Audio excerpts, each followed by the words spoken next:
तसं आज शनिवार आहे, माझा जन्मदिवस आहे. पोहोचलो आता मी अर्ध्या तासापासून घेतो मी बसून मी घराकडे जायला निघालो होतो, पण एक गोष्ट माझ्या लक्षात आली. म्हणजे बापूने मला सांगितलं होतं शनिदेवाच्या देवालयापाशी पोहोचलो, तेल चाटासाठी आलं का ते शनिदेवापाशी.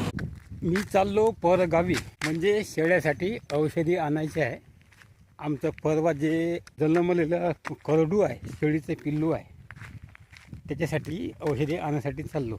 म्हणजे त्याच्या आईला जन्मलं त्यावेळी दूध नव्हतं, नंतर नसल्यामुळे दूध दुसऱ्या शेळीचं पाजलं. म्हणजे परवा जे आमचं पिल्लू मिळलं त्याच्या आईला भरपूर दूध होतं, ते दूध पाजलं. नंतर लागून तर संध्याकाळी त्याच्या मायले दूध आलं. जे आता काल जन्मलं पिल्लू, त्याच्या मायले जन्मलं तेव्हा दूध नव्हतं, नंतर आलं दूध संध्याकाळी मग पाजलं. मग पण ते कसं आहे, या बकरीचं त्या बकरीचं पाजू त्याला अपचन झालं का माहित नाही, त्याला लागली हगवण. म्हणून मी आता त्याला औषधी आणण्यासाठी चाललो आता परघरी. आता आमच्या गावाला भेटत नाही औषधी. कृपया हा व्हिडिओ तुम्ही संपूर्ण पहा, कारण सध्या आम्ही दुष्काळाची झळ सोसत आहोत. हाच तुमचा सपोर्ट आम्हाला राहील. म्हणजे कसं आहे, तुम्ही संपूर्ण व्हिडिओ पाहिला, लाईक कमेंट केला तर आमचा व्हिडिओ पुढे जाऊ शकते. तसेच तुम्ही हाईप केलं तर फारच छान. या हाईप पॉईंटमुळे सुद्धा आम्हाला आमचा व्हिडिओ पुढे जाण्यासाठी मदत मिळते. तर कृपया तुम्ही हे सुद्धा काम करा. तर बोतली मस्त वातावरण आहे, जबरदस्त. सगळा मस्त पाणी पडून गेला, लय दिवसाचा पाणी पडेच नाही, पडला कसं तरी पडला पाणी. लय लोकांच्या टिपणी झाल्या, पेरण्या झाल्या, आमची सुद्धा पेरणी झाली. आता आम्ही वापण्याची वाट पाहून राहिलो. तर आता जास्त याच्यामध्ये आता जाऊन यावं म्हणलं, आता परगावी जात आहोत आम्ही. असं सभोवताली मस्त सुंदर दृश्य आहे. आता पावसाळी वातावरण. औषधी तर आणायची आहेच, परंतु आपली दाढी सुद्धा करायची आहे, कारण ते आपली दाढी भक्कम वाढून गेली. कामाचा तगादा भरपूर राहते, त्यामुळे आपल्याला दाढी करायला फुरसत भेटत नाही अजिबात. असे तर हे लई काम राहते, आपल्या ब्लॉगचे काम राहते, आरोग्याच्या चॅनल चालावं लागते, यूट्यूब आणि फेसबुकवर अनेक गोष्टी राहते आपल्या मागं. त्यामुळे आपल्याला कधी फुरसत भेटत नाही. बरोबर आपल्याला जेवायला सुद्धा फुरसत भेटत नाही, तर दाढी करायला सुद्धा भेटत नाही. आणि आपल्या गावली असतं तर काही वाद नाही येतात. अशी आता कंडिशन राहते. दाढी सुद्धा टिकून आता करून घेतो. आता तसं आज शनिवार आहे, माझा जन्मदिवस आहे, पण ते आपण अंधश्रद्धा वगैरे काही पाळत नाही. असं आहे, करून टाकतो, कायच नाही.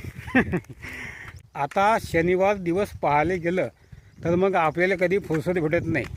मग जाणं कधी होईल ना कधी का होईल सांगता येत नाही. हेच तर आता घाई गडबडीत आता चाललो आता नगद. आता मग आता करते का, जातो. आता पोचलो आता मी काय या गावी.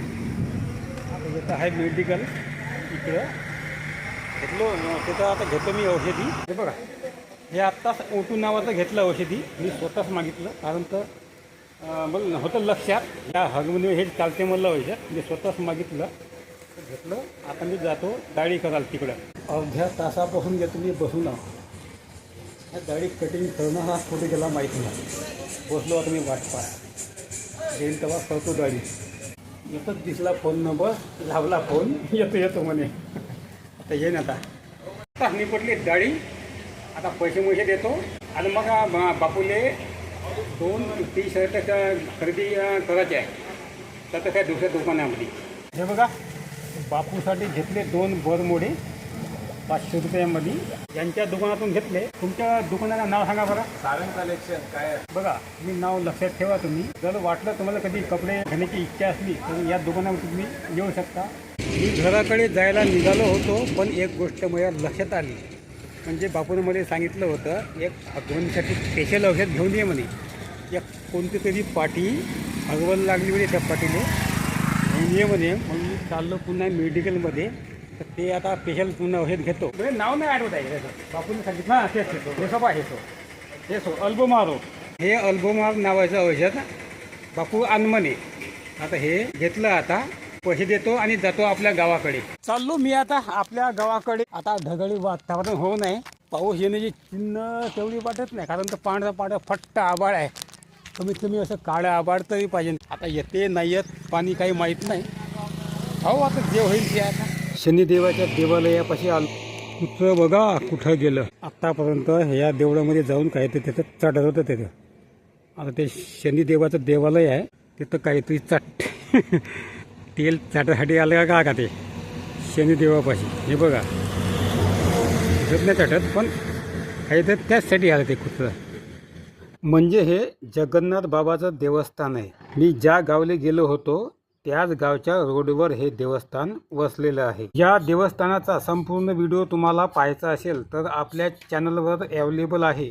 म्हणजे या देवस्थानामध्ये एक कार्यक्रम होता, त्यावेळी मी आलो होतो आणि व्हिडिओ काढला होता. खाली दिलेल्या वर्णनामध्ये किंवा वरील उजव्या कोपऱ्यामध्ये ती लिंक तुम्हाला दिसेल, त्यावर जाऊन तुम्ही पाहू शकता. हा छोटासा ब्लॉग इथेच संपवतो. आवडल्या लाईक कमेंट शेअर आणि सबस्क्राईब करा. पाहत जावा आमचे गावाकडचे व्हिडिओ.